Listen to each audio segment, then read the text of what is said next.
Hi everybody, welcome back. Thanks for tuning in and watching. I'm going to do another spiral Dutch pour. I did two recently. This was the first one in the purples and the gold. And then I did this one here in the sort of turquoises and watercolours. I absolutely love doing them. And I think in the second video I said, what colours should I do next? And I had quite a few comments that I should do autumn colours. So I'm going to do it, a big 50cm spiral Dutch pour in autumn colours. So I'm so excited. Here are my colours. Excuse the really dirty bottles. These two colours are Montmartre. This is old mauve and this is gold. This is the richer of the two golds. I've got two Daler-Rowney colours, Naples yellow and pearl white. I'm either going to use a bit of pearl white or this one here, which is Amsterdam titanium white. And then I've got two Pebeo Studio acrylics colours. I've got copper and I've got orange. So as I said, I've got a 50cm square canvas. I use the really big push pins that you can get from Amazon, and I use them again and again. They're absolutely filthy with dried on paint, but it just doesn't matter. Hammer them in and then check that they're level. They've got dried on paint, but it just doesn't matter because you can peel it off or you can adjust them, you just level it with the paint on. So I've drawn a cross in the centre of my canvas, got the two diagonals and found the centre, and then I've sketched on a very rough spiral, which is what I want to use for as a guide for the pattern of this pour. With the other two pours, what I've really liked doing is having my darkest colour as the main spiral. So I'm going to start with the deep red, the old mauve colour from Montmartre, and I'm going to put that on the spiral. I'm then going to put my other colours on, and then I'm going to come back and just put a little bit more of this on so I know that it's on top. So I'm just going to put this on roughly where my spiral is, just as a start. So this is just my guide. I've sketched on here.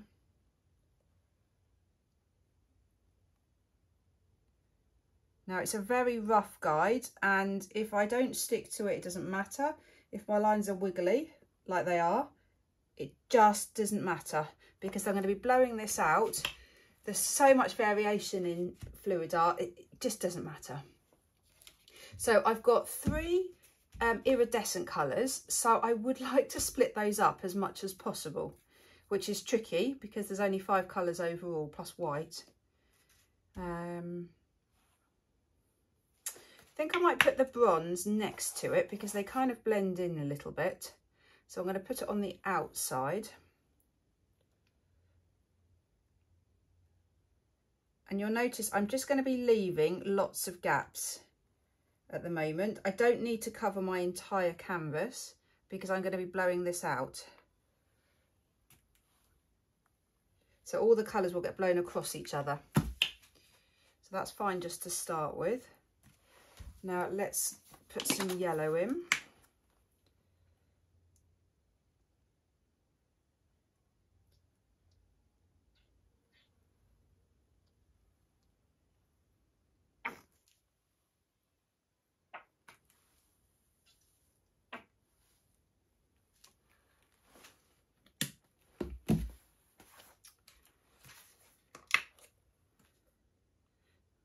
And then the gold.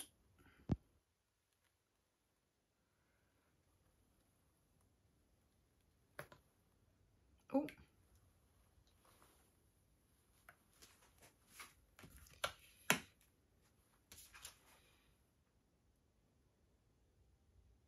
Right, I think I'm happy with that. 1, 2. Oh, haven't got my orange. I was thinking I haven't got enough colours. Oh, where am I going to put my orange? I'm going to put it between the yellow and the gold.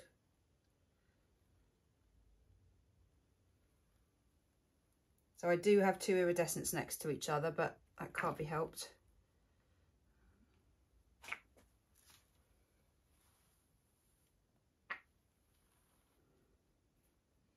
So then I'm just going to go in now and make each of the lines a bit thicker.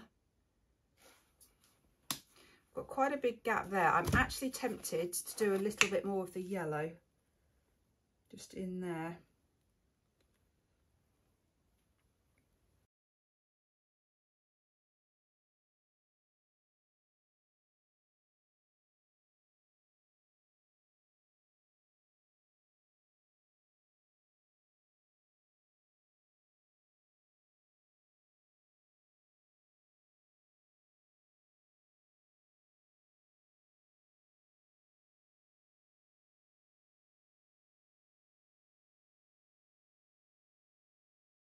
And then I'm just going to add a little bit of white, just very randomly in a spiral, not following the other spirals, because if you add a bit of white, it just often gives, it brightens things up.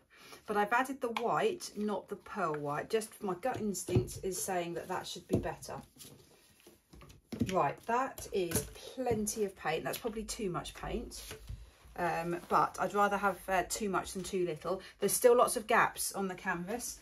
They will get blown out. As soon as I use the hairdryer, they will just all totally disappear.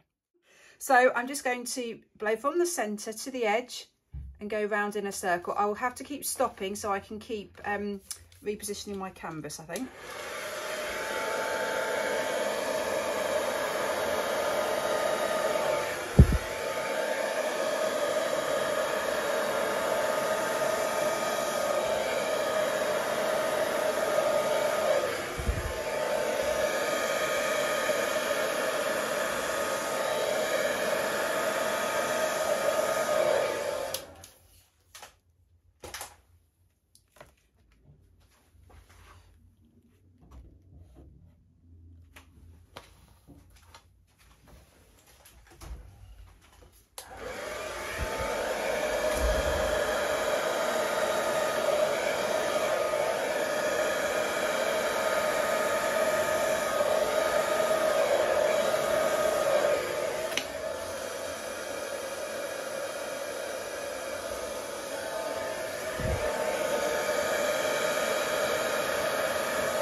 Wow, it's really pretty. It's very hot. It feels really sun-like somehow.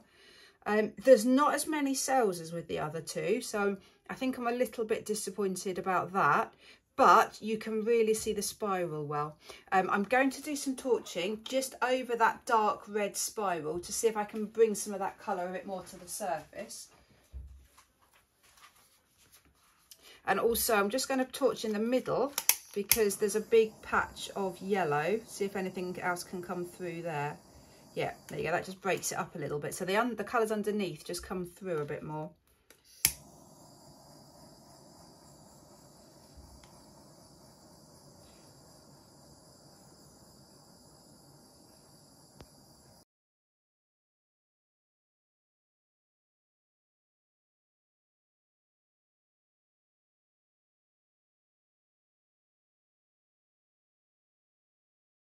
Right, so as I've been doing that, there's definitely more cells coming through. Not from where I've torched, but I mean just coming through anyway.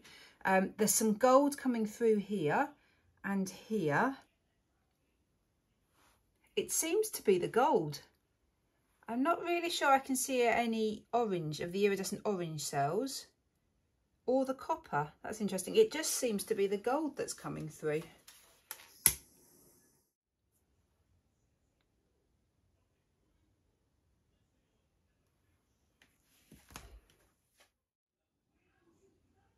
So these colours are gorgeous. The heat that you can feel from the warmth of these colours is just amazing. It is autumnal. I think it's lacking a bit of the bronzy coppery colours, and it's quite a lot of that dark red. So I think if I were to do it again, I might do the balance slightly differently, but it's gorgeous. Love it. Just look at the details. Just focus, and the cells. All the colours speckled together. So pretty. I ended up adding a little bit more of the dark red right in the centre there, so I've got a real focal point. I'm glad I added quite a bit of the yellow because the yellow does show quite a lot. I think it would have just got totally lost if I just put the same amount on as the other colours. I think it looks a bit like a fireball. I think it's more fire-like than autumn. A sort of explosion, but an explosion of heat. So you can see it all bursting outwards. Wow, really happy with it. I'll be back when it's dry. So here's the final result. It's mostly dry. When I do a close-up, you'll see there were a few wet patches, but I'm about to go away, so I wanted to get the dry close-up video filmed for you. Look at that amazing dark swirl. Absolutely love it. I'm not sure about the centre. I added some extra paint there. I think in hindsight, maybe I shouldn't, but I just feel it's the focal point and it begins that really dark swirl. It definitely, to me, looks more like fire than autumn. It's definitely something burning, a blaze. So let me show you close up. The cells this time are smaller, but really, really pretty. I just love all the overlapping lines, how they all blend together. So there's a lot of detail. You just have to look slightly closer to see the detail. The advantage of using all the colours that really blend well is if they do mix, it just makes another shade of the same, another autumnal colour. And I love all these sort of wavy bits, so you can see where I actually blew it out, you can see the overlapping layers of the paint. And then my lovely bright dominant centre there. So yeah, really happy with it. Let me know what you think. Do you think it looks more like autumn? Do you think it looks more like fire? Let me know what your thoughts are on this colour scheme. Thank you so much for watching. If you like it, please do hit the thumbs up button and do consider subscribing to my channel. Great, thanks for watching everyone. Bye.